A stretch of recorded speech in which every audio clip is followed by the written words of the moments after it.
موضوع. قصيدة تحت عنوان رحلت ولم تستأذن. رحلت ولم تستأذن فليس من عادتك الرحيل بدون إذن.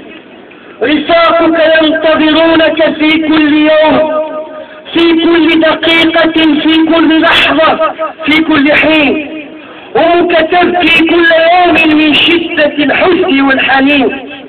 رحلت رحيلا أبديا من بيننا، لكن لن نسمح للنسيان أن يغزو ذاكرتنا. فيا من رحلت لما لم تستأذن بنا، لما لم تخبر أمك، لما لم تخبر على الأقل رفاقك. آثرت سعيدة، آثرت نشية، آثرت مصطفى.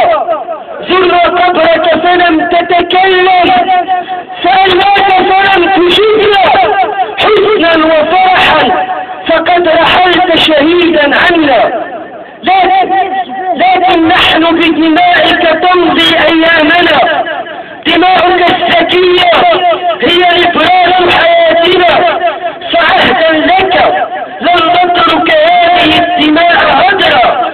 حبا وثورة وفخرا لك لن نرتاح حتى معاقبة من اغتالوك. هنيئا هنيئا لأمك، هنيئا لك أماه، فقد أنشبت خير ما أنشبت مناضلا، أنشبت سنديدا، أنشبت شهيدا بل عريسا للشهداء، أنشبت ابنا سقى أرض الكفاح دما. هنيئا لك أماه فإني ابنك، هنيئا لك أباه فإنك أبي، هنيئا لك أختاه فإنك أختي، هنيئا لك أخاه فإنك أخي. أماه تغردي كلنا أبناؤك، أماه تغردي كل الرفاق أولادك، أماه تغردي كل الشباب أولادك.